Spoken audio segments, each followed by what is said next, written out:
Pulse 9 news కి స్వాగతం. నేను మీ దివ్య.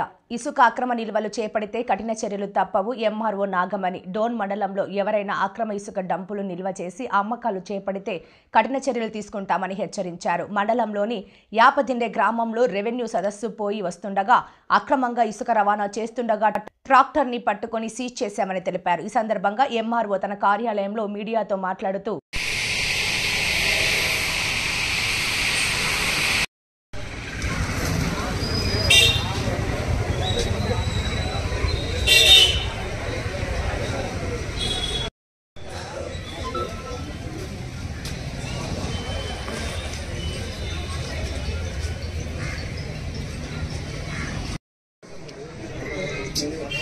వస్తువులు ఆడబెట్టినా మండి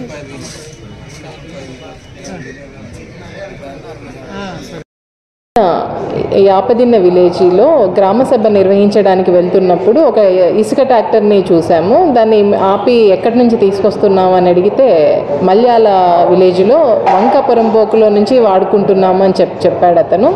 ఇమీడియట్గా ఆ ట్రాక్టర్ని తీసుకొచ్చి దాన్ని నైట్ చలానా కట్టించడం జరిగింది. అలాగే చాలా మల్యాల వంకాపురం పోకు దగ్గర కూడా ఇంకా వేరే ట్రాక్టర్ని కూడా గుర్తించడం జరిగింది. అందులో అయితే లోడ్ లేదు, దాన్ని కూడా సీజ్ చేశాము. దానికి కూడా ఈరోజు ఫైన్ వేస్తాము, పెనాల్టీ వేస్తాము.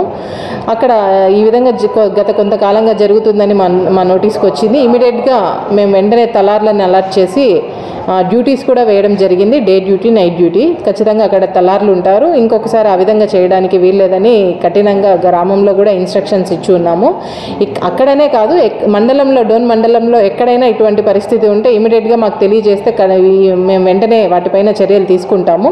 ఇప్పుడు ఇసుక ఉచిత ఇసుక ఉంది. మనము ఎక్కడి నుంచి మనకు రీచ్ ఎక్కడైతే ఉందో అక్కడి నుంచి మనం ఫ్రీగా తోలుకోవచ్చు. అట్లాంటప్పుడు ఈ చెరువులు, వాగులు, వంకలు ఇట్లాంటి వాటిలో యూజ్ చేయటం కరెక్ట్ కాదు. మీరు ఖచ్చితంగా మా దగ్గర నుంచి అనుమతి తీసుకుంటే మేము పర్మిషన్స్కి అధికారులకు పంపించి పర్మిషన్స్ ఇప్పించడానికే ఉన్నాము. కానీ దయచేసి ఎవరు కూడా అట్లాంటి చోట ఇట్లాంటి పనులు చేయొద్దని నేను అందరినీ కోరుతున్నాను. Thank you.